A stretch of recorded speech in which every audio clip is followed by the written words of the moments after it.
मुझे मलयालम तो नहीं आती है, परंतु 16 सितंबर से जो चल रहा है उसमें दूसरे को यह तो बुरा ना माने, सबसे ज़्यादा मज़ा मुझे आ रहा है। और उसका सबसे बड़ा कारण है ये रम्या और नोबल।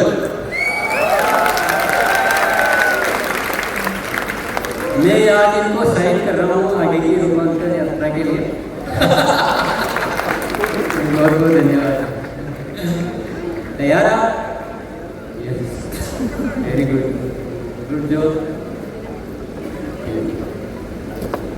സാറ് പറഞ്ഞത് നിങ്ങൾക്ക് കുറച്ചുപേർക്കെങ്കിലും മനസ്സിലായി കാണും.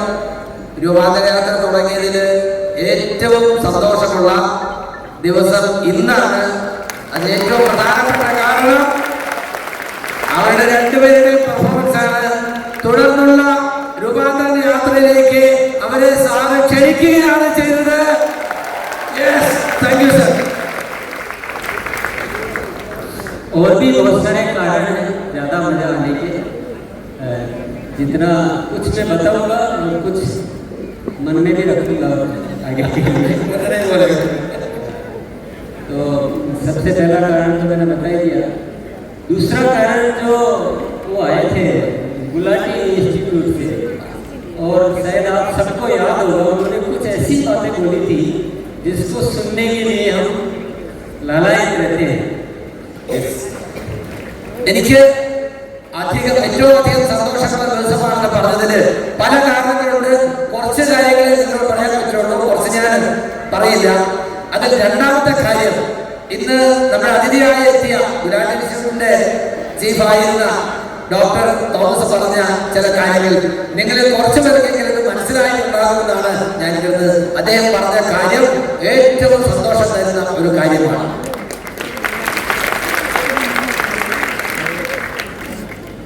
बहुत बड़ी बड़ी बातें बोली थी उन्होंने। कभी भी गवर्नमेंट बॉडी हमेशा हमारी वीकनेस या कमियां देखती है और उनको फुलफिल करना बड़ा मुश्किल काम होता है। लेकिन उन्होंने अपने मुँह से बोला है कि डायरेक्ट सेलिंग का रियल मॉडल है यार।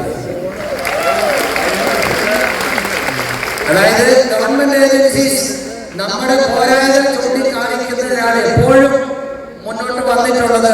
ചരിത്രം പരിശോധിക്കുമ്പോൾ 25 വർഷത്തെ നമ്മുടെ ജേണിയിൽ ഇന്ന് അദ്ദേഹം ഗവൺമെന്റിന്റെ പ്രതിനിധിയായി ഇവിടുന്ന് പറഞ്ഞതാണ് യഥാർത്ഥ ഡയറക്ടറിന്റെ മോഡൽ ഏതാണെന്ന് ചോദിച്ചാൽ അത് ആസ്യമാണെന്നാണ്. थर्ड रीजन जब मुझे आज बहुत बहुत ज़्यादा अच्छा लगा, मैंने बहुत सारे बेटों को अचीवमेंट लेते हुए देखा। चाहे वो सीपी सर का बेटा हो, चाहे मूर्ति सर का बेटा हो, चाहे गोपाल सर का बेटा हो, बहुत सारे बीनू सर की वाइफ को मैंने आज पहली बार एक अलग अचीवमेंट लेते हुए देखा। तो जो बेटे आ गए हैं, तो जैसे मेरे को मेरे बेटे और बेटी जो आते हैं जो सेटिस्फेक्शन होते हैं, फ्यूचर जो सेफ दिखता है और फ्यूचर जो बड़ा दिखता है, उसमें आने वाली जनरेशन का आना बहुत जरूरी है। മൂന്നാമത്തെ കാരണം, ഏറ്റവും സന്തോഷപ്രദമായ മൂന്നാമത്തെ കാരണം, ധാരാളം ചെറുപ്പക്കാർ നെക്സ്റ്റ് ജനറേഷൻ ആളുകൾ ഒത്തിരി പേര് ഇവിടെ പുരസ്കാരങ്ങൾ ഏറ്റുവാങ്ങിയതായിട്ട് കണ്ടു. അതുപോലെ സ്ത്രീകളുടെ സാന്നിധ്യം പറഞ്ഞത് എന്നോടൊപ്പം ഡോക്ടർ ഹരി വന്നിട്ടുണ്ട്, സുജിസാറിന്റെ മകൻ ഇവിടെ വന്നിട്ടുണ്ടായിരുന്നു, സുബിൻ വന്നിട്ടുണ്ടായിരുന്നു. അതുപോലെ പല ലീഡേഴ്സിന്റെയും മക്കള്, ചെറുമക്കൾ ഒത്തിരി പേര് ലേഡീസ് നമ്മുടെ സിസിലിവാണ് സ്റ്റേജിൽ വന്നത് സാറ് പ്രത്യേകം ശ്രദ്ധിച്ചു. അപ്പൊ തീർച്ചയായിട്ടും ഇത്തരത്തിൽ അതിനർത്ഥം എന്താണ്? നമ്മുടെ ഭാവി എന്ന് പറയുന്നത് ഇനി വരുന്ന തലമുറയിൽ സുരക്ഷിതമാണ് എന്നുള്ള ഒരു പ്രതീതിയാണ് ഇത് ജനിപ്പിക്കുന്നത്. बाकी तो बहुत सारी चीज़ें हैं, हर चीज़ में बेस्ट परफॉर्मेंस पहले भी दिया है, अभी भी दे रहे हैं। चाहे वो कीसोर हो, चाहे ग्रोथ हो, चाहे डिपो टर्नओवर हो, चाहे स्टोर टर्नओवर हो, हर चीज़ में केरला वाकई में एक एग्जाम्पल है. हमारे लिए भी, आरसीएम के लिए भी एक एग्जाम्पल है. ഓരോ സെഗ്മെന്റിൽ മാറ്റം പലതരത്തിലും വ്യക്തിപരമായ പ്രവർത്തനത്തിലും സ്റ്റോറുകളുടെയും ബ്രാൻഡിന്റെയും ഒക്കെ പ്രവർത്തനത്തിലൊക്കെ നോക്കുമ്പോൾ കേരളം എല്ലാ കാര്യത്തിലും മുൻപന്തിയിലാണ് എന്നുള്ള കാര്യത്തിൽ യാതൊരു സംശയമില്ല. അതിനുള്ള അഭിനന്ദനമാണ്. നല്ലൊരു കയ്യടിയോടുകൂടി നമുക്കത് സ്വീകരിക്കാം. നിങ്ങൾക്കുള്ള അഭിനന്ദനമാണ്.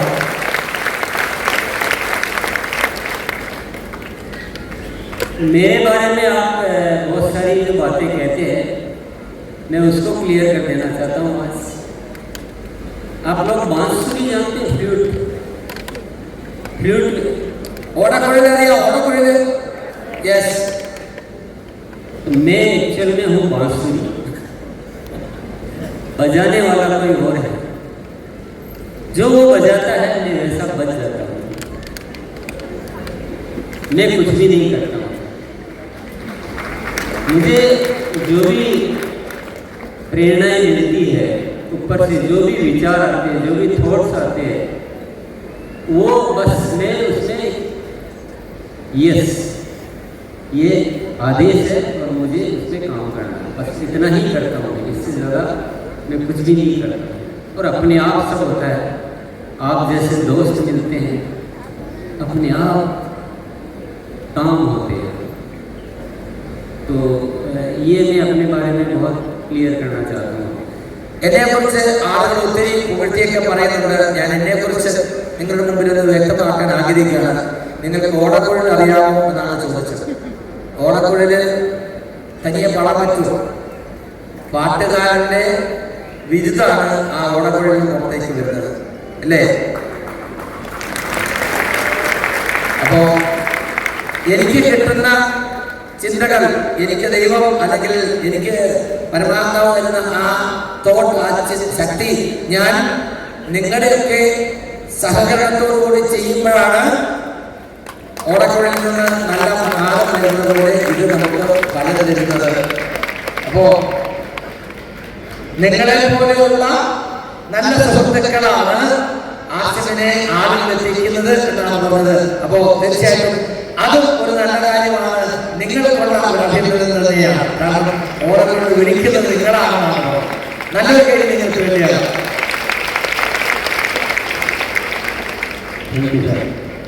रूपांतरण यात्रा भी एक ऐसा ही विचार है जो ऊपर वाले से मिला हुआ है, और उस विचार के पीछे बहुत कुछ है, बहुत सारा प्रोजेक्ट है उसके पीछे। वो मैं बताऊंगा आपको। जो भी आए मेरे विचार, क्यों है रूपांतरण यात्रा, ये कोई छोटी मोटी घटना नहीं है, कोई उत्सव की बात नहीं है। ये रूपांतरण है। कुछ और भी नाम हो सकता था, सेलिब्रेशन प्रोग्राम भी हो सकता था, ये सिल्वर जुबली प्रोग्राम भी हो सकता था, पर रूपांतरण यात्रा जो शब्द आया है, इसके पीछे साथियों बहुत बहुत बड़ा मैसेज है जो मैं आपको जरूर बताना चाहूँगा। പറഞ്ഞു, എനിക്ക് കിട്ടുന്ന ചിന്തകളാണ് ഓരോ കാര്യം ചെയ്യാൻ എന്നെ പ്രേരിപ്പിക്കുന്നത്. ഇപ്പോ ഈ രൂപാന്തര യാത്ര എന്ന് പറയുമ്പോൾ ആ ഒരു വാക്ക് തന്നെ വളരെ അർത്ഥവത്താണ്. ആലോചിച്ച് നോക്കുക, എന്ത് ചെയ്യണം? ഇതൊരു വ്യത്യസ്തമായ തീരുമാനമാണ്. ആശിമിന്റെ സിൽവർ ജൂബിലി സെലിബ്രേഷനോ അല്ലെങ്കിൽ മറ്റെന്തെങ്കിലും നമുക്ക് പറയാമായിരുന്നു. പക്ഷെ ആ ഒരു വാക്കിന്റെ അർത്ഥം, ഇത്ര വലിയൊരു കാര്യം ചെയ്യാനുള്ള തീരുമാനമെടുക്കുന്നത് എനിക്ക് കിട്ടിയ ഒരു പ്രേരണയുടെ അടിസ്ഥാനത്തിലാണ്. ഇതിനൊരു പേര് പോലും എനിക്ക് കിട്ടിയ പ്രേരണയാണ്. അതിന്റെ അർത്ഥം എന്താണ് എന്ന് ഞാൻ നിങ്ങളോട് പങ്കുവയ്ക്കാൻ ആഗ്രഹിക്കുന്നു. मैं अनुरोध करूंगा, अब जो मैं आपको बोलने वाला हूँ उसको आप मेरी तरफ से नहीं सुनेंगे, उसको आप सुनेंगे एग्जिस्टेंस की एक आवाज है, हम सबकी अस्तित्व की आवाज है, उसको हम सुनेंगे। ഇനി ഞാൻ പറയാൻ പോകുന്ന കാര്യം ഞാൻ പറയുന്നതായിട്ടായിരിക്കരുത്, മറിച്ച് നമ്മുടെയൊക്കെ നിലനിൽപ്പിന് ആധാരം എന്താണോ അവിടുന്ന് വരുന്ന ഒരു ചിന്തയായിട്ട്, അവിടുന്നുള്ള ഒരു പ്രേരണയായിട്ട് നിങ്ങൾക്ക് അതിനെ ഉൾക്കൊള്ളാൻ കഴിയണം. നമ്മുടെ നിലനിൽപ്പിന് ആധാരം എന്താണോ അവിടുന്നുള്ള ഒരു പ്രേരണയായിട്ട് നിങ്ങൾക്ക് അതിനെ ഉൾക്കൊള്ളാൻ കഴിയണം. सबसे पहला जो बात है उसका रूपांतरण यात्रा के माध्यम से हमें इस देश के हर घर में एक आवाज पहुंचानी है। सच्चाई की आवाज, पवित्रता की आवाज, स्नेह की आवाज और एक ऐसे राष्ट्र का निर्माण करने की आवाज जहां सिर्फ और सिर्फ हम सब एक हो जाए, ये पूरा देश एक हो जाए, एक बंधन में बन जाए. ഒന്നാമത്തെ കാര്യം എന്ന് പറയുന്നത് സത്യസന്ധതയുടെയും സ്നേഹത്തിന്റെയും സഹോദരത്തിന്റെയും ഭാഷ ഇന്ത്യയിലെ എല്ലാ വീടുകളിലും എത്തിക്കണം. അതായിരിക്കണം നമ്മുടെ ലക്ഷ്യം.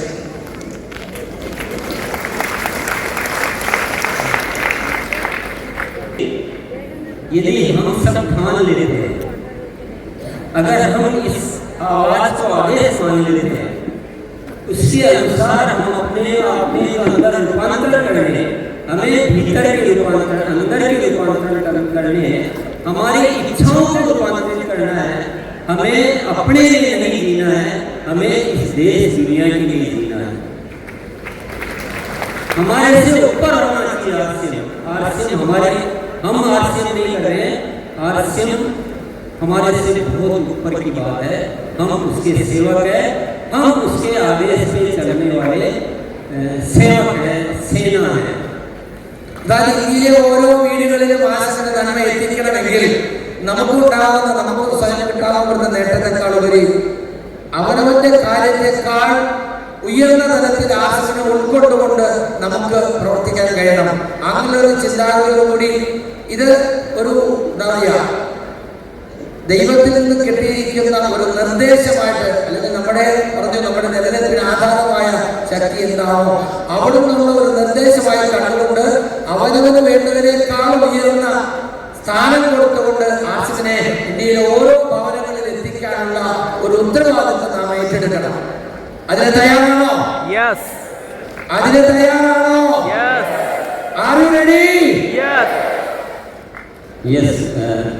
मूर्ति जी, मुझे पता है अच्छी तरह से, क्योंकि मैं अभी बोल रहा था जो आदेश मिला है, मैं अपनी तरफ से बोलता हूँ.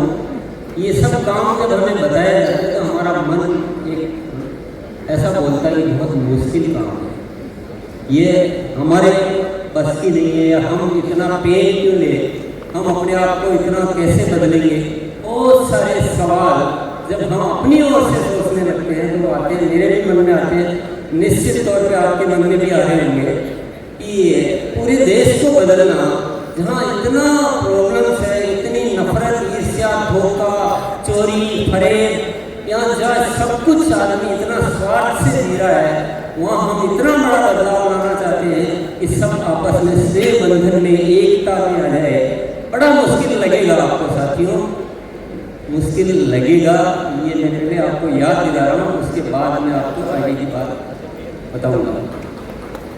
അതായത് സത്യസന്ധത, സ്നേഹം തുടങ്ങിയ കാര്യങ്ങൾ എല്ലാവരിലേക്ക് എത്തിക്കുക എന്ന് പറയുമ്പോൾ നമുക്ക് തോന്നും, നമ്മൾ ഒറ്റയ്ക്ക് ചിന്തിക്കുമ്പോൾ ഇതൊന്നും നടക്കുന്ന കാര്യമല്ല, അല്ലെങ്കിൽ ഇതൊക്കെ പ്രയാസമുള്ള കാര്യമാണെന്ന് നമുക്ക് പലർക്കും തോന്നിയേക്കാം. ശരിയാണ്, ഒറ്റയ്ക്ക് ചിന്തിക്കുമ്പോൾ അങ്ങനെ ആയിരിക്കും. എന്നാൽ കാരണം എന്താണ്? നമ്മൾ കാണുന്ന മുഴുവൻ സമൂഹത്തിലുള്ള തിന്മകളാണ്. മോഷണം, ഉപദ്രവം, അല്ലെങ്കിൽ കള്ളം, ഇങ്ങനെയുള്ള കാര്യങ്ങളാണ്. ഇതൊക്കെ നമുക്ക് തനിയെ എങ്ങനെ ചെയ്യാൻ കഴിയുമെന്ന് നമുക്ക് ചിലപ്പോൾ തോന്നിയേക്കാം. ഓരോരുത്തരും ചിന്തിക്കുമ്പോൾ അത് ബുദ്ധിമുട്ടായിട്ട്, അസാധ്യമായിട്ട് നമുക്ക് തോന്നിയേക്കാം. परंतु अब वापस फिर मैं उसी की बात कहना चाहूँगा. उसका इशारा ये है,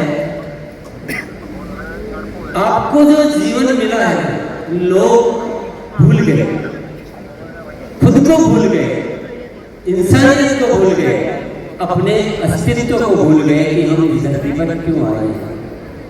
ऊपर वाला कहता है आरसीएम तुम्हारा पेट भरने के लिए नहीं है, आरसीएम पैसा कमाने के लिए नहीं है, आरसीएम नए भारत के निर्माण के लिए. ആ ഡെസ്റ്റിനി നമ്മോട് പറയുന്നത് നിങ്ങളെ വയറിളക്കാനോ നിങ്ങൾക്ക് വ്യക്തിപരമായി നേട്ടങ്ങളുണ്ടാക്കാനോ പൈസ ഉണ്ടാക്കാനോ വേണ്ടിയുള്ളതല്ല, മറിച്ച് ഇന്ത്യയിലെ സമസ്ത പുരോഗതിക്ക് ഉള്ള ഈ അവസരം ജനങ്ങളിൽ എത്തിക്കുക, അങ്ങനെ ഇന്ത്യയെ നവീകരിക്കുക എന്നുള്ളതാണ് ലക്ഷ്യം. അതിനുവേണ്ടിയുള്ള ഓരോ പടയാളികളാണ് നിങ്ങൾ ഓരോരുത്തരും എന്ന് നിങ്ങൾ തിരിച്ചറിയണം. उससे जब बात होती है तो मैं भी पूछता हूँ कि दुनिया को अभी पैसा चाहिए, इसको पैसे के अलावा कोई ज़्यादा इच्छा ही नहीं है। पैसे की बात करो तो दुनिया बहुत जल्दी सुनती है और बाकी बातों में बहुत जल्दी उदासी आती है। लोग ज़्यादा सुनना नहीं चाहते हैं बदलाव की बात, रूपांतरण की बात, अच्छाई की बात, अच्छे समाज की बात। तो क्या करेंगे? तो जवाब क्या आता है? सुनना चाहते हैं? कौन कौन सुनना चाहते हैं ജവാബ് എല്ലാവർക്കും പൈസയെ കുറിച്ച് കേൾക്കാനാണ് ആഗ്രഹം. ബാക്കി എന്ത് പറഞ്ഞാലും ആളുകൾക്ക് കേൾക്കാൻ താല്പര്യമില്ല. ആരോഗ്യത്തെ കുറിച്ചോ സ്നേഹത്തെ കുറിച്ചോ സംസ്കാരത്തെ കുറിച്ചോ പറയാൻ കേൾക്കാൻ ആൾക്ക് താല്പര്യമില്ല. പൈസയെ കുറിച്ച് പറയുകയാണെങ്കിൽ ഇന്ന് ലോകം പോകുന്നത് അങ്ങനെ പൈസയുടെ പുറകെയാണ്. എന്നാൽ അതിനൊരു മറുപടിയുണ്ട്. അത് കേൾക്കാൻ നിങ്ങൾക്ക് താല്പര്യമുണ്ടോ? ഇങ്ങനെ പറയാൻ പറ്റില്ല. കേൾക്കാൻ താല്പര്യമുണ്ടോ? तो कोरोना क्या कहता है? वो कहता है तुमको पैसा चाहिए, तुमको सफलता चाहिए, तुमको आरोग्य चाहिए, तुमको सम्मान चाहिए, तुमको बहुत सारी जो भी चीजें चाहिए वो तब ही मिल सकती है जब तुम वो करो जो मैं तुम्हें कह। അതായത് നിങ്ങൾക്ക് പൈസ വേണമെങ്കിൽ അതും, ആരോഗ്യം വേണമെങ്കിൽ അതും, സന്തോഷം വേണമെങ്കിൽ അതും, കൂട്ടായ്മ വേണമെങ്കിൽ അതും, അങ്ങനെ എല്ലാ തരത്തിലുള്ള വളർച്ച നിങ്ങൾക്ക് ഞാൻ തരാം. ഞാൻ പറയുന്നത് നിങ്ങൾ കേട്ടാൽ, ഞാൻ പറയുന്നത് നിങ്ങൾ ചെയ്താൽ. കേൾക്കാൻ തയ്യാറാണോ? ആരാ പറയുന്നത്? TCG അല്ല. അത് കൈപൊക്കിക്കുമ്പോൾ ഞാൻ പറയുന്നത് അതാ പറഞ്ഞത്. ഇന്നിവിടെ വരാൻ കഴിഞ്ഞത് ഭാഗ്യമുള്ളവരാണ്. ഉപ്രവാദേശ तो ऊपर वाला कहता है कि आप पैसे की चिंता छोड़ो, और उसने आरसीएम बनाया ऐसा है कि आप आरसीएम को आरसीएम की वैल्यूज के लिए करो, दुनिया को अपना बनाओ, उन्हें एक सिस्टम में ले, एक बंधन में ले। पैसे की आप चिंता करना छोड़ दीजिए। पैसा ही पैसा होगा, पैसा ही पैसा होगा, आनंद ही आनंद होगा, और कोई जीवन में कमी नहीं रहेगी। पर करना की शर्त एक ही है, और वो सबसे पहले होना चाहिए आपस का स्नेह। आप वो करो, बाकी चिंता मेरे ऊपर छोड़ दो, मैं ऊपर वाले की तरफ से आपको कह रहा हूं। അപ്പോ മുകളിൽ കിട്ടുന്ന നിർദ്ദേശങ്ങളാണ്. നിങ്ങൾ പൈസയെ കുറിച്ച് ആലോചിക്കുക വേണ്ട. ഈ നല്ല സിസ്റ്റത്തിലേക്ക് സ്നേഹത്തോടെ എല്ലാവരെയും കൊണ്ടുവരിക. സ്നേഹത്തോടെ ഈ സിസ്റ്റത്തിലേക്ക് എല്ലാവരെയും കൊണ്ടുവരിക. ഈ സിസ്റ്റം എന്താണോ പറയുന്നത് അത് നിങ്ങൾ ഫോളോ ചെയ്യുക. നിങ്ങൾക്ക് വേണ്ടതെല്ലാം ഈ സിസ്റ്റം നമുക്ക് തരും. दोस्तों, अगर बड़ा चाहिए ना, बहुत बड़ा, जितना हम सोच भी नहीं सकते, तो अपन तो उसी के कहे अनुसार चल पड़ते हैं। मैं तो चल पड़ा हूँ। जो भी है जीवन, जितना भी बचा है, जो भी है, जो सोच, जो शरीर, जितना भी है, मेरा एक ही मकसद है, इस दुनिया को आपस में जोड़ना। यही मकसद है। അപ്പോ ഈ ഒരു അറിവ് അല്ലെങ്കിൽ ഈ ഒരു പരിപാടി എനിക്ക് കിട്ടിയതോടുകൂടി എന്റെ ലക്ഷ്യം ഒറ്റ കാര്യം മാത്രമേ ഉള്ളൂ. ലോകത്തെ മുഴുവൻ ഈ നന്മയിലേക്ക് കൂട്ടിച്ചേർക്കുക. ആളുകളെ മുഴുവൻ ഈ നന്മയിലേക്ക് കൂട്ടിച്ചേർക്കുക. ഈ സ്നേഹത്തിലേക്കും ഈ ആരോഗ്യത്തിലേക്കും ഈ സത്യസന്ധതയിലേക്കും ആളുകളെ മുഴുവൻ കൂട്ടിച്ചേർക്കുക. ആ ഒറ്റ കാര്യം നമുക്ക് ചെയ്യാനുള്ളൂ. നിങ്ങൾ തയ്യാറാണോ? നിങ്ങൾ തയ്യാറാണോ? तो इसमें मुझे तो बहुत अच्छा भी लग रहा है, मुझे सब कुछ मिल भी रहा है। कौन मुझे केरल में आके इतना स्नेह देता? मेरी तो हैसियत नहीं, मुझे कौन जानता? मुझे कौन पूरे देश में इतना जानता? मेरे पास कैसे इतना पैसा होगा? ये तो एक व्यापार करता था, मेरे पास इसके मुकाबले 1% भी नहीं था। खूब पैसा भी मिल रहा है, सम्मान भी मिल रहा है, स्नेह भी मिल रहा है, जीवन का एक बहुत बेहतरीन अनुभव मिल रहा है। सबसे बड़ी बात मेरा जो अचीवमेंट है, हम जीवन को यही गुजार देते हैं। मुझे लग रहा है 100 जन्म में जो लोग नहीं करते, हमें एक जन्म में करने का मौका मिल रहा है। इससे ज्यादा क्या चाहिए? അതായത് ഞാനൊരു സാധാരണ കച്ചവടക്കാരനാണ്, സാധാരണ വ്യാപാരം ചെയ്തിരുന്ന ആളാണ്. എനിക്കതിനോട് ഇഷ്ടംപോലെ പൈസ കിട്ടുമായിരുന്നു. എന്നാൽ ഈ സിസ്റ്റത്തിലേക്ക് വന്നപ്പോൾ, ആശുപത്രിയിലേക്ക് വന്നപ്പോൾ എനിക്ക് എന്താണ് ഇല്ലാത്തത്? എനിക്ക് ഇഷ്ടംപോലെ പൈസ കിട്ടുന്നു, അതുപോലെ ഇത്രയും വലിയ ഒരു സൗഹൃദം, സ്നേഹം, സമ്മാനം, ആദരവ്, ബഹുമാനം, അങ്ങനെ ആളുകളിലേക്ക് ഇതിൽ കൂടുതൽ ഒരാൾക്ക് എന്താണ് വേണ്ടത്? സാർ പറഞ്ഞത് 100 ജന്മം കൊണ്ട് നേടാൻ കഴിയാത്തത് ഈ ഒരു ജന്മം കൊണ്ട് നേടിക്കഴിഞ്ഞു എന്നാണ്.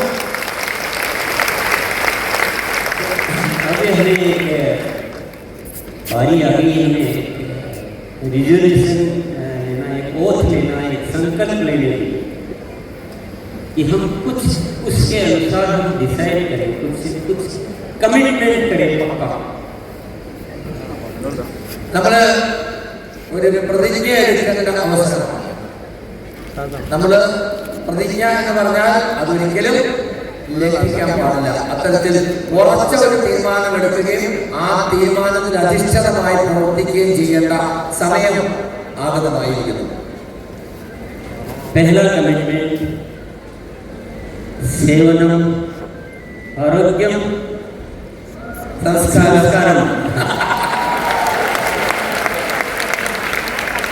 ये केवल शब्द नहीं है, ये हमारी रूह, ये हमारी आत्मा है, ये हमारा दिल है. हमारे सोच में हमारा जीवन इन्हीं बातों पर चलना चाहिए कि हम दुनिया को स्वस्थ करें, दुनिया की सेवा करें और एक वैल्यू जो होनी चाहिए, जीवन मूल्य, उनकी स्थापना करें.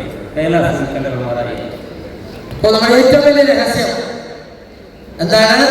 സാധാരണ മലയാളത്തിൽ പറഞ്ഞിട്ട് കൈയടിക്കാതിരിക്കുന്ന ആളുകളെ ഞാൻ ആലോചിക്കുന്നത്, സേവനം, ആരോഗ്യം, സംസ്കാരം, ഈ 3 കാര്യങ്ങൾ ഊന്നിക്കൊണ്ടുള്ള പ്രവർത്തനം, അത് നമ്മുടെ ഒരു പ്രതിജ്ഞയാവണം. തയ്യാറാണോ? Yes. Are you ready? Yes. Yes. मैंने एक चीज बोली थी, याद रखना, शब्द नहीं, शब्दों से और ये हाथ खड़ा करने से काम नहीं चलेगा. इसको जीवन का आधार बनना, इसी के लिए ही जीना है. और कोई जीवन के मकसद जितने भी उनको हटा दीजिए लाइफ में. एक ही मकसद, सेवनम आरोग्यम संस्कारम, इसी के लिए जीना. അതായത് ഇവിടെ ഇരുന്ന് കൈയടിച്ചത് കൊണ്ടോ കൈയൊത്തിയതുകൊണ്ടോ യേശു പറഞ്ഞതോ കാര്യമില്ല. ഇത് നമ്മുടെ ഹൃദയത്തിൽ സ്വീകരിക്കണം. ഇത് നമ്മുടെ ഭാവമായിട്ടും ചിന്തയായിട്ടും പ്രവൃത്തിയായിട്ടും മാറ്റണം. അതല്ലാതെ വേറൊന്നും നമുക്ക് ഉണ്ടാകാൻ പാടില്ല. നമ്മുടെ ജീവിതത്തിൽ ഏറ്റവും മുന്തിയ പരിഗണന, പ്രഥമ പരിഗണന ആശുവിന് കൊടുക്കണം. അപ്പോൾ മാത്രമാണ് ഈ പറയുന്ന ഫലം നമുക്ക് നേടാൻ കഴിയുക. മനസ്സിലായോ? മനസ്സിലായോ? दूसरा हम संकल्प लेंगे, इस आश्रम के कार्य को इतना पवित्र, इतना अनुशासित और इतना अच्छा बनाएंगे कि हिंदुस्तान का, मैं वर्ल्ड वाइड बात नहीं कर रहा हूँ, हिंदुस्तान का हर बच्चा अपने को कुछ भी प्रोफेशन चुनना हो, कैरियर चुनना हो, तो सबसे फर्स्ट प्रायोरिटी में नाम दिया जाना चाहिए आरसी.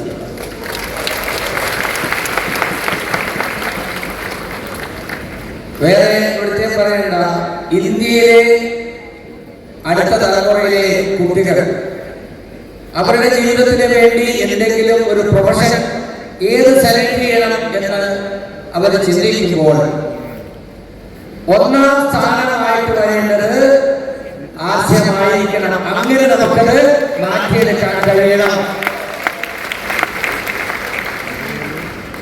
तीसरा, हमें अपने आसपास, अपने रिश्तेदार, अपना परिवार जहाँ भी है, हमें आपसे उतने अच्छे तरीके से करना है क्योंकि उनको वो चेक करते हैं आपको कि आपका वो कैसा है, मेरा कैरियर के लायक है कि नहीं,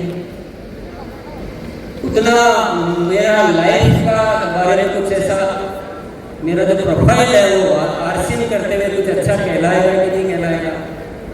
मेरी कोई मुझे लड़की अच्छी मिलेगी कि नहीं मिलेगी मैं अगर आरसीएम करता हूँ, ग्रोथ इसमें कितनी है, कितना, वो सारी चीज़ें चेक करता है, नई पीढ़ी सब चीज़ें चेक करती है।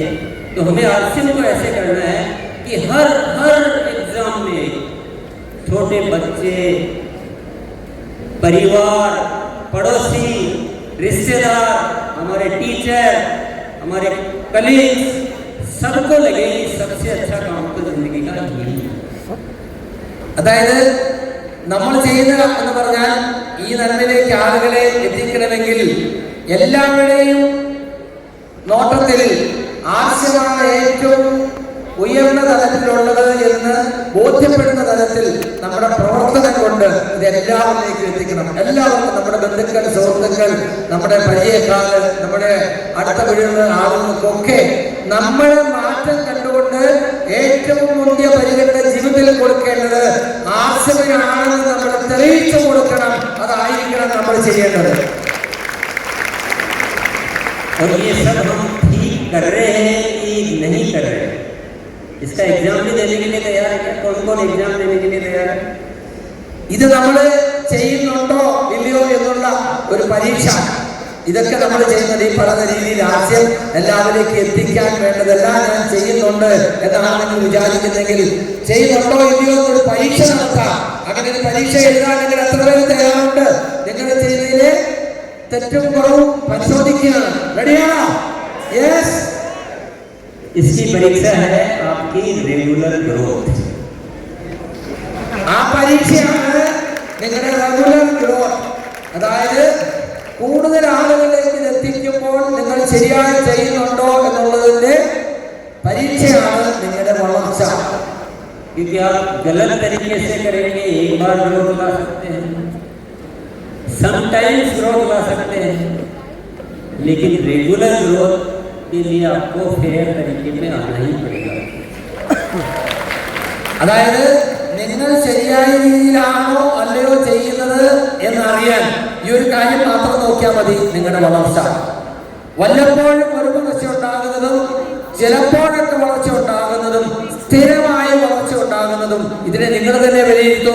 സ്ഥിരമായ ഒരാൾക്ക് വളർച്ച ഉണ്ടാകുന്നുണ്ടെങ്കിൽ അതിനർത്ഥം അയാൾ ശരിയായി ചെയ്യുന്നു എന്നാണ്. അഥവാ സ്ഥിരമായ വളർച്ച ഉണ്ടാകുന്നില്ലെങ്കിൽ അതിനർത്ഥം നമ്മൾ ശരിയായി ചെയ്യുന്നില്ല എന്നാണ്. അതാണ് നമ്മുടെ പരീക്ഷ. कितनी ग्रोथ का परसेंटेज അപ്പോ വളർച്ചയുടെ പെർസെന്റേജ്, വൈറ്റൽ അച്ചീവേഴ്സ്, നിങ്ങൾ ശരിയായി ചെയ്യുകയാണെങ്കിൽ വൈറ്റൽ അച്ചീവേഴ്സിന് എല്ലാ മാസവും 100% ഗ്രോത്ത് നേടാൻ കഴിയും. ശരിയാണോ? പച്ച വരുന്നില്ല. വൈറ്റൽ അച്ചീവേഴ്സ് പറയുമ്പോൾ opener, eagle, runner, winner, star വരെയുള്ള ആളുകൾക്ക് എല്ലാ മാസവും 100% ഗ്രോത്ത് എന്ന് പറഞ്ഞാൽ നിങ്ങളുടെ സെക്കൻഡ് സൈഡും സെക്കൻഡ് കൂടെ വരുന്ന വോളിയത്തിന്റെ ഇരട്ടി നിങ്ങൾക്ക് കൊണ്ടുവരാൻ കഴിയുന്നുണ്ടെങ്കിൽ ശരിയായ നിങ്ങൾ സിസ്റ്റം ഫോളോ ചെയ്യുന്നു. എവിടെയെങ്കിലും നിങ്ങൾക്ക് കുറവ് വരുന്നുണ്ടെങ്കിൽ ചെറിയ പോരായ്മ ഉണ്ടെന്നാണ് അർത്ഥം. റോയൽറ്റിക്കാരെ സംബന്ധിച്ച് കുറഞ്ഞത് 50% വളർച്ച അതേപോലെ അവർ കൊണ്ടുവരുന്നുണ്ടെങ്കിൽ അവരുടെ പ്രവർത്തനം ശരിയാണ്. ഫുൾ മാർക്ക് അവർക്ക് കൊടുക്കാം. അവർക്ക് 50% ഗ്രോത്ത് കൊണ്ടുവരാൻ കഴിയുന്നില്ലെങ്കിൽ കുറച്ച് മാർക്ക് നമ്മുടെ കുറയ്ക്കേണ്ടി വരും. ടെക്നിക്കൽ അച്ചീവേഴ്സിന് പണി കൂടുതലാണ്. അതുകൊണ്ട് പെർസെന്റേജ് കുറച്ച് കുറച്ചിട്ടുണ്ട്. 25% ഗ്രോത്ത് നിങ്ങൾ എല്ലാ മാസവും ചെയ്യുന്നുണ്ടെങ്കിൽ തീർച്ചയായിട്ടും നിങ്ങൾക്ക് ഫുൾ മാർക്കിന് അർഹതയുണ്ട്. അത്രയും ഗ്രോത്ത് കൊണ്ടുവരുന്നില്ലെങ്കിൽ നിങ്ങളുടെ കുറച്ച് മാർക്ക് കട്ടാവും. മനസ്സിലായോ? കുറച്ച് പേർക്ക് മനസ്സിലായോ? മനസ്സിലായോ? Vital 100%, റോയൽറ്റിക്ക് 50%, technical 25% growth every month, എല്ലാ മാസവും. അല്ലാതെ 3 മാസം കൂടുമ്പോൾ 6 മാസം കൂടുമ്പോഴല്ല. മനസ്സിലായോ? അപ്പൊ ഉറക്കം പറഞ്ഞേ ഒരിക്കൽ കൂടി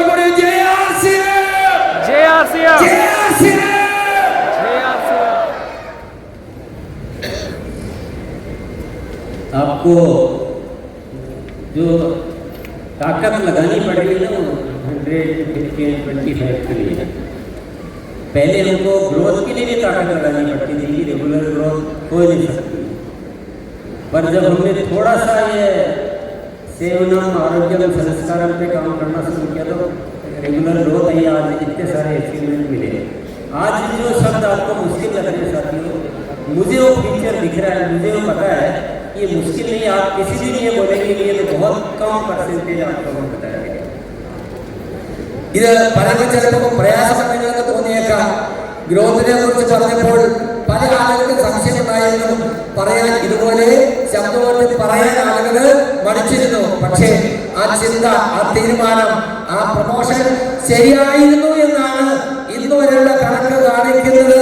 അതുകൊണ്ട് ഈ ഗ്രോത്തിന്റെ ഫോർമുല ഉച്ചത്തിൽ പറയാൻ നമ്മൾ മടിക്കേണ്ടതില്ല.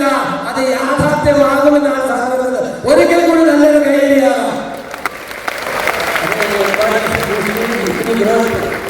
किसी की जरूरत भी है, चाहिए या चाहिए? ഇങ്ങനൊരു വളർച്ച ആവശ്യമുണ്ടോ? ശരിക്കും അങ്ങനെ ഗ്രോത്ത് ആവശ്യമുള്ളവർ എത്ര പേരുണ്ട്?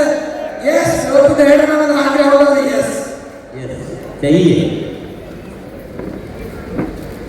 चाहिए तो इसका सीधा रास्ता है जो ऊपर वाले ने बता रखा है। इतने हम अच्छे बन जाएंगे, सर्विस, सेवा, इतनी सेवा करो कि पूरा इंडिया आपको आरसीएम को जानने लगे। इतनी सेवा करो, सेवा की एक्टिविटी ग्रुप में और इंडिविजुअल लेवल पे भी हम इंसान ही सेवा के लिए बन जाए। हम लोगों को स्वस्थ करना चाहिए, हम लोगों की गरीबी दूर करना चाहिए, हम लोगों के आपस के झगड़े मिटाना चाहिए, अच्छा समाज बनाना चाहिए। ये सेवा करो, स्वास्थ्य में काम करो, वो भी सेवा ही है। और सब आपस में एक जो है स्नेह है, वो स्नेह स्थापित करो। ये ग्रोथ ही ग्रोथ है, ग्रोथ ही ग्रोथ है। पूरा देश आपके साथ जुड़ेगा, पूरा देश, हर बच्चा आरसीएम के साथ आएगा। तो आप जो ग्रोथ चाह रहे हो उसका रास्ता यही रूपांतरण यात्रा का मकसद है।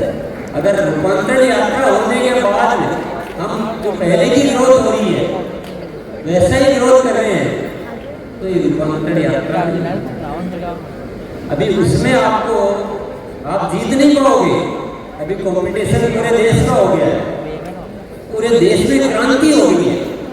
अगर रूपांतरण यात्रा के बाद भी हम वही माइंड से उसी तरीके पे चलेंगे तो ये तो रूपांतरण यात्रा हुई, ये तो नॉर्मल यात्रा हो गई, नॉर्मल सेलिब्रेशन प्रोग्राम हो गया।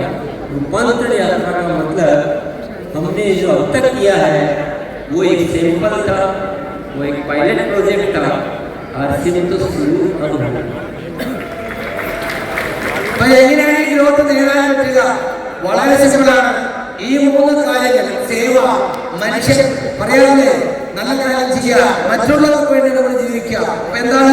മറ്റുള്ളവരുടെ പ്രശ്നങ്ങൾക്ക് പരിഹാരം ഉണ്ടാക്കാൻ ആർസിഎം ഒരു ഉപകരണമാക്കി ഉപയോഗിക്കുക. അതാണ് നമുക്ക് ചെയ്യാൻ പറ്റുന്ന സേവ.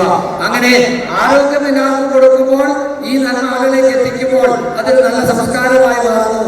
സ്നേഹം, സ്നേഹത്തിന്റെ മുമ്പിൽ തീരാത്തതൊന്നുമില്ല. അങ്ങനെ നമ്മൾ ചെയ്യുകയാണെങ്കിൽ തീർച്ചയായിട്ടും ആ ഒരു മാറ്റം നമ്മുടെ മഹാരാജ്യത്തെ മുഴുവനും കൊണ്ടുവരാൻ നമുക്ക് കഴിയും. ഈ രൂപാന്തര യാത്ര എന്ന് പറയുമ്പോൾ അതിന്റെ യഥാർത്ഥ ഫലം എന്ന് പറയുന്നത് അങ്ങനെയായിരിക്കും. കൂടുതൽ ആളുകളിലേക്ക് ഏറ്റവും കുറഞ്ഞ സമയം കൊണ്ട് ഈ നന്മ എത്തിക്കുക, അതിനുള്ള മുദ്രാവാക്യമാണ്, അതിനുള്ള സൂത്രവാക്യമാണ് ഇത്. സേവനം, ആരോഗ്യം, സംസ്കാരം അഥവാ സ്നേഹം. തയ്യാറാണോ? Yes. जैसे मैंने अपना रास्ता तय कर लिया है कि जो ऊपर वाला कहता है वो करते रहो, बाकी सब ऊपर छोड़ दो। मैं अपनी तरफ से नहीं कह रहा हूँ, वही बात मैं आपके साथ दोहरा रहा हूँ। जो इशारा हमें मिल रहा है वो आप करते रहो, बाकी सब छोड़ो, बाकी सब छोड़ो, सब अपने आप होता है।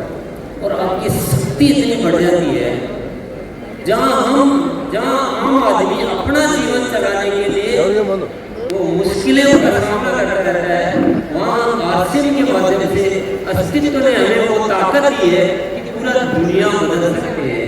ये बात शायद देश का बड़े से बड़ा व्यक्ति नहीं कह सकता है, लेकिन आरसीएम के प्लेटफॉर्म से ये कह सकते हैं कि हम नए भारत का निर्माण कर सकते हैं। അതായത് നമുക്ക് ഈ പറയുന്ന നമ്മുടെ ഡെസ്റ്റിനി അല്ലെങ്കിൽ മോളിൽ നിന്ന് കിട്ടുന്ന നിർദ്ദേശം അതനുസരിച്ച് ഇത് ആളിലേക്ക് എത്തിക്കുക, അത് മാത്രം ചെയ്താൽ അതിലൂടെ കിട്ടാൻ പോകുന്ന റിസൾട്ട് അതിശക്തമായിരിക്കും, വളരെ വലുതായിരിക്കും, നമുക്ക് സങ്കല്പിക്കാൻ കഴിയുന്നതിനപ്പുറമായിരിക്കും. നമുക്ക് ഒരിക്കലും ചെയ്യാൻ പറ്റില്ല എന്ന് വിചാരിക്കുന്ന പല കാര്യങ്ങളും നമ്മൾ ഈ ഒരു സംവിധാനത്തിന്റെ ശക്തി കൊണ്ട് നേടിയെടുക്കും. അത് നമുക്ക് കാണാൻ കഴിയണം. तो हम सब मैं समझता हूँ आप पूरी तरह से डिसाइड कर चुके हैं, रूपांतरण यात्रा का मकसद आप समझ चुके हैं, हमें जो बदलाव लाने हैं वो आप समझ चुके हैं। तो हम सब मिलकर आज संकल्प लेते हैं कि एक ऐसी घटना, एक ऐसा इतिहास बनाएंगे जो हजारों सालों में जैसा नहीं हुआ है वैसे कोई घटना घटित करें, तब तो आरसीएम करने का मजा है। अन्यथा ये सब मैं समझता हूँ उस चीज़ का उतना फायदा ही नहीं देता। അതായത് യഥാർത്ഥത്തിൽ വിമാനം എന്ന് പറയുമ്പോൾ അതിന് അർത്ഥമാക്കുന്നത് എന്താണെന്ന് പറഞ്ഞു. അത് നേടിയെടുക്കണമെങ്കിൽ തീർച്ചയായിട്ടും അത്തരത്തിലുള്ള മനോഭാവത്തോടു കൂടി നമ്മൾ പ്രതിജ്ഞയെടുത്ത് അത് നടപ്പിലാക്കുന്നതിന് പ്രവർത്തിക്കണം. അങ്ങനെ ചെയ്യുമ്പോൾ ഉണ്ടാകാൻ പോകുന്ന മാറ്റം 1000 വർഷത്തിനിപ്പുറം നടക്കാത്ത ഒരു കാര്യമായിരിക്കും. നമ്മളെല്ലാവരും ചേർന്ന് ആശയങ്ങളുടെ ലോകത്തിന് കാണിച്ചു കൊടുക്കാൻ പോകുന്നത്. അത്തരത്തിലൊരു മാറ്റമായിരിക്കും നമ്മുടെ ഭാരതത്തിൽ ഉണ്ടാക്കാൻ പോകുന്നത്. അതാണ് യഥാർത്ഥ നവഭാരതം. आपने मेरी बातों को ध्यान से सुना, मूर्ति जी ने आपको अपनी लैंग्वेज में अच्छी तरह से समझाया। और वैसे तो मैंने देखा है कि कुछ ज़्यादा शब्दों की ज़रूरत ही नहीं होती है, क्योंकि बात अगर यहाँ से निकली है और वहाँ तक चली गई है तो कोई भी शब्द की ज़रूरत ही नहीं होती। और आप लोग इतने अच्छे हैं, इतना मुझे अच्छा लगता है, क्या बताऊँ आपको, यहाँ आकर बहुत ही अच्छा लगता है। मैं उसको बयान भी नहीं कर सकता हूँ, क्योंकि मैं कहाँ एक राजस्थान का एक छोटे से गांव का रहने वाला इंसान, और आज मुझे केरल में आकर इतना जो वो आनंद मिलता है, इतना स्नेह मिलता है, इतनी सेना मिलती है। आपने मुझे उस लायक बनाया कि यहाँ अगर मैं ऐसी बात बोल सकता हूँ तो मेरी क्या होगा। आपने मुझे दिए वो शक्ति दी है, पूरे देश ने भी दी है, लेकिन आपका केरल का भी एक बहुत बड़ा हाथ है, जिसके माध्यम से आज हम वो बात सोचने के लायक बने हैं। तो बहुत अच्छा लगता है। मैं इतना ज़्यादा धन्यवाद देना चाहता हूँ कि मैं कैसे, तो मुझे वो समझ में नहीं आता है। बहुत ज़्यादा मैं धन्यवाद देना चाहता हूँ आपको। और मैं साथ में एक कमिटमेंट करना चाहता हूँ कि मेरे लिए इस आरसीएम अभियान के अलावा जिंदगी में कुछ भी नहीं, मेरे कुछ चाहिए, कुछ भी नहीं। मुझे सिर्फ एक ही चाहिए, ऊपर वाले का बार बार इशारा है कि एक ऐसा देश बनाओ जहाँ हर कोई हर किसी के लिए जिए, आपस में बिल्कुल ऐसा एक ऐसा स्नेह बंधन हो और बड़ा आनंद आए जीने में। स्वर्ग के शब्द मरने के बाद नहीं लिखे, हमें एक ऐसा देश बनाना है जहाँ पूरी दुनिया बोले कि स्वर्ग में जाना होगा हिंदुस्तान में। അവസാനം പറയുന്ന കാര്യം ആദ്യം പറയാം. അതായത് സ്വർഗത്തിൽ പോകുക എന്ന് പറഞ്ഞാൽ മരിച്ചിട്ടല്ല യഥാർത്ഥ സ്വപ്നം. സ്വർഗം കാണണമെങ്കിൽ ഭാരതത്തിൽ പോകണം, ഇന്ത്യയിൽ പോകണമെന്ന് ആളുകളെ കൊണ്ട് പറയിക്കണം. എങ്ങനെ ഈ പറയുന്ന കൂട്ടായ്മയുടെ ശക്തി പറഞ്ഞത് എന്താണെന്ന് വെച്ചാൽ എന്നെ സംബന്ധിച്ച് ആർസിയമാണ് ഏറ്റവും പ്രിയോറിറ്റി. ഇതിനപ്പുറം എന്റെ ജീവിതത്തിൽ മറ്റൊന്നില്ല. എല്ലാം ആർസിയത്തിൽ സമർപ്പിതമാണ്. അപ്പോ ഈ നന്മ ചെയ്തുകൊണ്ട് എല്ലാവരെയും ഒരുമിപ്പിച്ചുകൊണ്ട് നല്ലൊരു കൂട്ടായ്മ ഉണ്ടാക്കി എല്ലാവർക്കും ആരോഗ്യം, എല്ലാവർക്കും സ്നേഹം, പരസ്പരം, അതായത് ഓരോരുത്തരും ജീവിക്കുന്നത് മറ്റുള്ളവർക്ക് വേണ്ടിയാണ് എന്ന് അവരവർ തിരിച്ചറിയുകയും മറ്റുള്ളവർ തിരിച്ചറിയുമ്പോഴാണ് യഥാർത്ഥത്തിൽ സേവനം യാഥാർത്ഥ്യമാകുന്നത്. അങ്ങനെയാവണം നമ്മൾ, അങ്ങനെയാക്കണം ഇന്ത്യയെ. बहुत बहुत धन्यवाद। कौन कौन मेरे से दोस्ती करना चाहता है? सबको हिंदी। मेरी दोस्ती की राह थोड़ी मैंने बता दी है आपको। अपने सारे पर्सनल स्वार्थ छोड़ने होंगे। दोस्ती आपने सोचा कि दोस्ती का मतलब फोटो खिंचाना मिलना, ऐसा नहीं है। दोस्ती का मतलब हमारी लाइफ अपने लिए है ही नहीं, वैसी दोस्ती कौन कौन करना चाहता है? एक बार आपको അതായത് എന്നോടൊപ്പം സൗഹൃദം സ്ഥാപിക്കാൻ ആഗ്രഹിക്കുന്നവർ എത്ര പേരാണെന്ന് ചോദിച്ചു. കുറച്ചുപേര് കൈപൊക്കി. പക്ഷേ സൗഹൃദം എന്ന് പറയുമ്പോൾ അങ്ങനെയുള്ള സ്നേഹമല്ല, നമ്മൾ വിചാരിക്കുന്നത് സൗഹൃദമല്ല. കാരണം രാജസ്ഥാനിൽ എവിടെയോ ഒരു ഗ്രാമത്തിൽ ജനിച്ച ആരും അറിയാതിരിക്കേണ്ട ഞാൻ ഇന്ന് ഇവിടെ വന്നെങ്കിൽ അതിന് കാരണം നിങ്ങളുടെ സ്നേഹമാണ്. അതുപോലെയുള്ള സ്നേഹം കിട്ടണമെങ്കിൽ ആ തലത്തിൽ നമുക്ക് ആശയം ഏറ്റെടുക്കാൻ കഴിയണം. അവനവന് വേണ്ടി അല്ലാതെ മറ്റുള്ളവർക്ക് വേണ്ടി ആശയം സമർപ്പിതമായി ചെയ്തുകൊണ്ട് അങ്ങനെ എന്റെ സ്നേഹം, അതാണ് ഉദ്ദേശിക്കുന്നത്. അതിന് എത്ര പേര് തയ്യാറാണ്? बहुत बहुत धन्यवाद। अब अंत में एक हिंदी का एक गीत है हिंदी में, परंतु वो दोस्ती की जो अंदर जो जाना है उसको उस गीत को सुनेंगे। जिनको हिंदी आती है बहुत अच्छी बात है, जिनको नहीं आती है वो उस धुन के साथ ये भीतर जाने देते हैं, क्योंकि अभी हम दिमाग से सुन रहे हैं, दिल से। दिल के अंदर कुछ जाने दें, कुछ उतरने दें, बस उसके बाद मैं अपना स्थान ग्रहण करूँगा।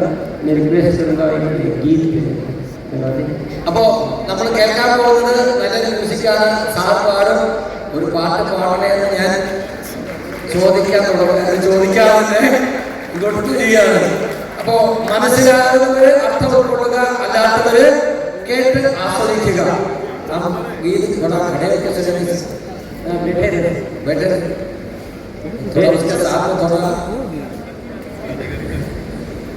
एंगे आपको जैसे भी अच्छा लगे, लेकिन ഇരുന്ന് കേൾക്കാം, എഴുന്നേറ്റ് പാട്ടോടൊപ്പം ഒന്ന് ആറാൻ കൈയിരിക്കേണ്ടത് കഴിഞ്ഞാൽ അതൊരു അവിസ്മരണീയമായ സന്തോഷത്തിന്റെ നിമിഷമാണ്. നമുക്ക് എഴുന്നേറ്റ് നിൽക്കാം.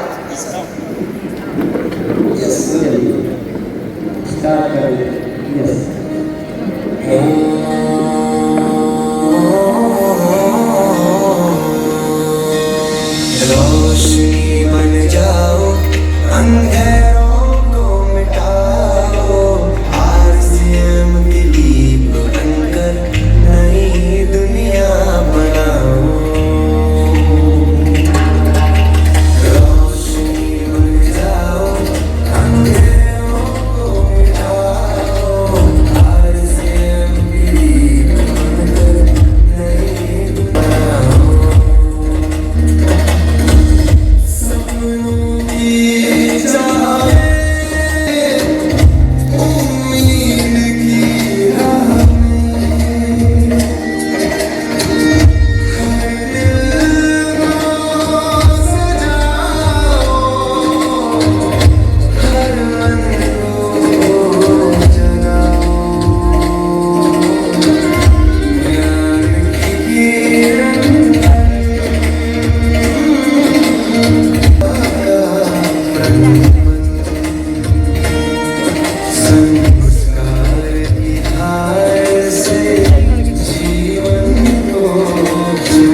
बहुत बहुत धन्यवाद।